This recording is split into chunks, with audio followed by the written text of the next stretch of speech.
Jordan here. Today I'm here to talk about the General Electric Genesis race of locomotives, along with Amtrak Guy 365. That's right.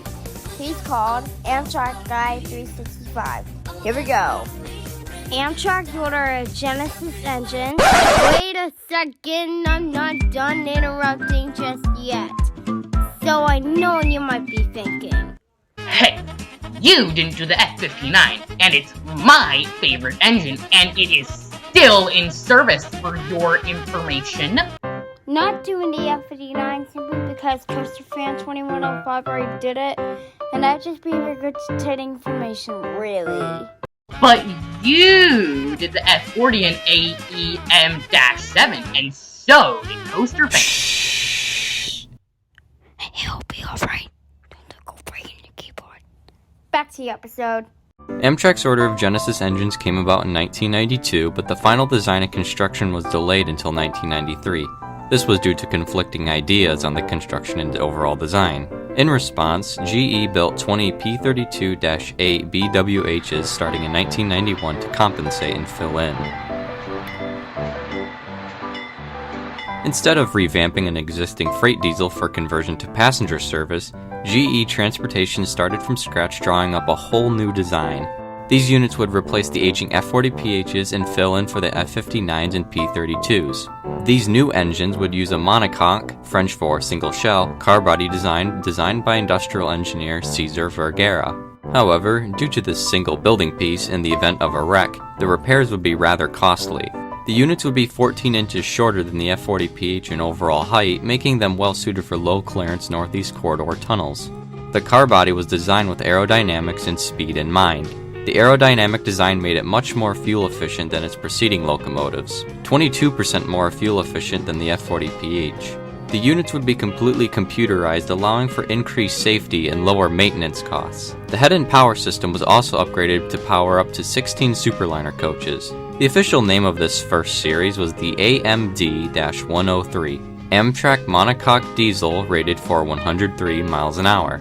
It was also known as the -A40BP, but most know it as the P40DC. 44 of these would be built, numbering 800 to 843. The P in P40DC stood for passenger, 40 for 4,000 horsepower, and DC for DC-powered traction motors. The P40DC is powered by a GE 7FDL 16-cylinder engine riding on a B-B wheel arrangement. The length is 69 feet exact, a width of 10 feet exact, and came in at a height of 14 feet and 4 inches.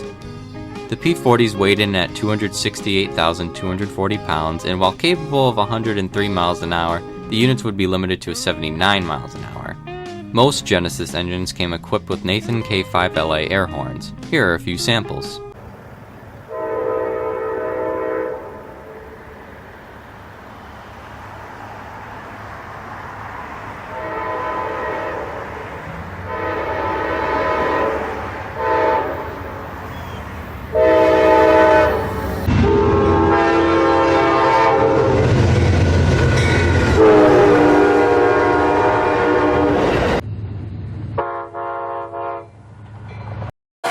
The P40s also came equipped with strobes above the cab and emergency flashes between those strobes.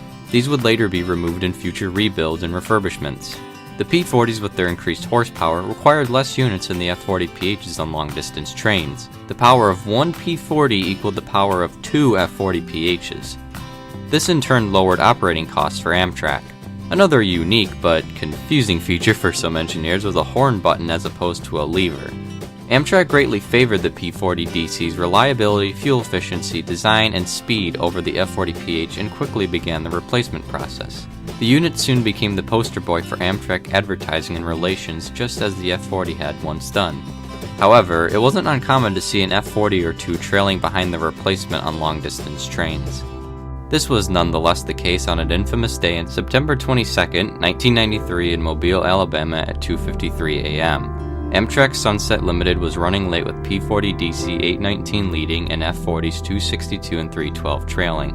At the Big Bayou Cannet Swing Bridge, a barge lost in the fog hit the CSX bridge, causing a major misalignment in the track, unknowing to the barge who continued along its way. At 70 miles an hour, the train hit the misalignment, sending the units and coaches filled with sleeping passengers into the snake and crocodile-infested river.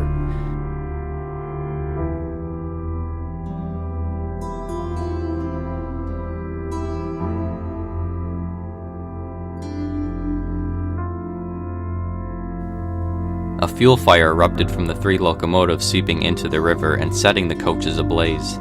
The crash was, and continues to be, the worst in Amtrak's history, with 42 dead and 103 were injured out of the 222 passengers. The incomplete bridge design and barge collision were deemed to be the cause of the fatal wreck. Despite the incident, the P-40s pressed on in service, ultimately replacing the F-40PHs in long-distance and intercity services, providing Amtrak with reliable service. In 1995, the P-32AC-DM was developed for Amtrak and Metro-North, which had equipment for third rail operation out of New York City terminals. This was due to diesel emissions being prohibited in the confined spaces of tunnels and terminal stations. Succeeding the P-40DC in 1996 was the P-42DC numbering 1 to 207. Coming in at 4,250 horsepower and rated for a top speed of 110 miles an hour, these units were developed based on crew suggestions and a need to improve the Genesis series to meet growing train sizes. Despite the 110 miles an hour top speed, the P-42s are limited to 79 miles an hour on the majority of Amtrak's routes. The P-42 sees common usage along higher speed intercity routes throughout the Midwest, but is also frequently used on long-distance trains.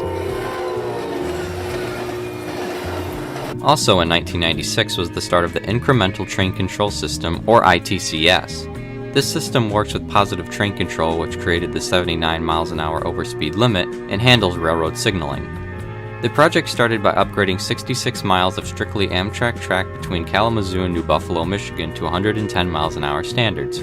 The 79 mile an hour limit was kept once the system was installed in September of 2000, so crews could be accustomed with the automatic cab signal system installed in certain P-42s. The limit was raised to 90 miles an hour in January 2002 and then to 95 miles an hour in September 2005.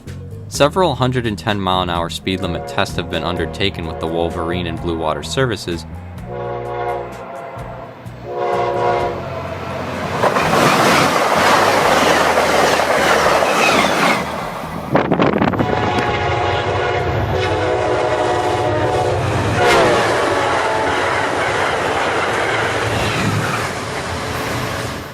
Other corridors, like Illinois, have been working to increase speeds on their trackage and equip more P-42s with ITCS.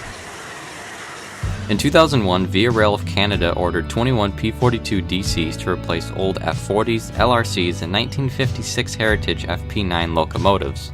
In 2005, 8 P-40 DCs released to ConDOT for operation on Shoreline East and Metro North, and they were later sold to them in 2008. New Jersey Transit in 2007 acquired 4 rebuilt Amtrak P-40 DCs into P-42 standards, but were later sold to ConDOT in 2015. In 2009, as part of the American Recovery and Reinvestment Act of 2009 following the Great Recession, Amtrak upgraded 15 P-40 DCs into P-42 DC specifications. Amtrak's remaining 29 P-40 DCs in 2009 and 2012 were left and remain in storage and out of service at the Beech Grove shops. Reflecting on Amtrak Genesis significance, that also includes presidential significance. In 1996, Bill Clinton used Amtrak for campaign traveling, whistle-stop speeches, and to travel to a Democratic Party nomination speech. The 13-car train was deemed the 21st Century Express.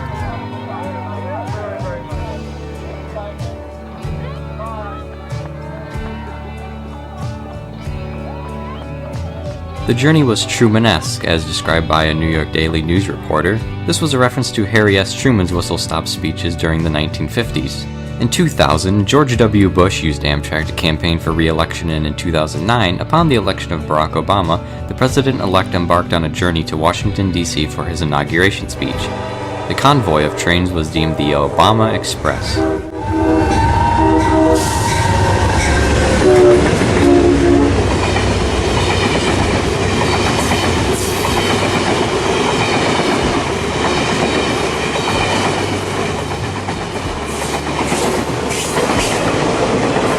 Amtrak's P-42 DCs have proved their reliability for several years now, but now are being threatened out of service by a newcomer to the American rail market beginning in 2016.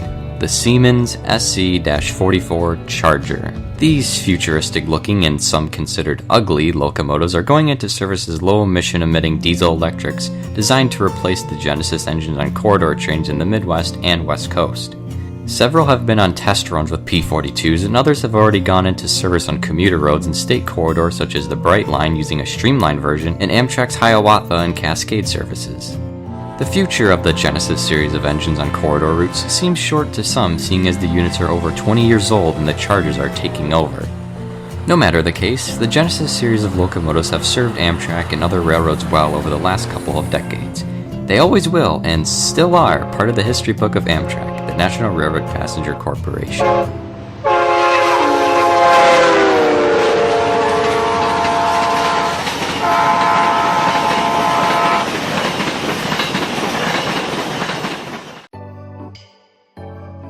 Thanks for watching. Thank you so much to Amtrak Guy 365 who helped me on this video. And also the following resources provided photos and videos for the production of this episode. I'll be progressing on the latest Amtrak's Motive Power next time when I discuss the F40PH. Stay tuned and thank you again for watching.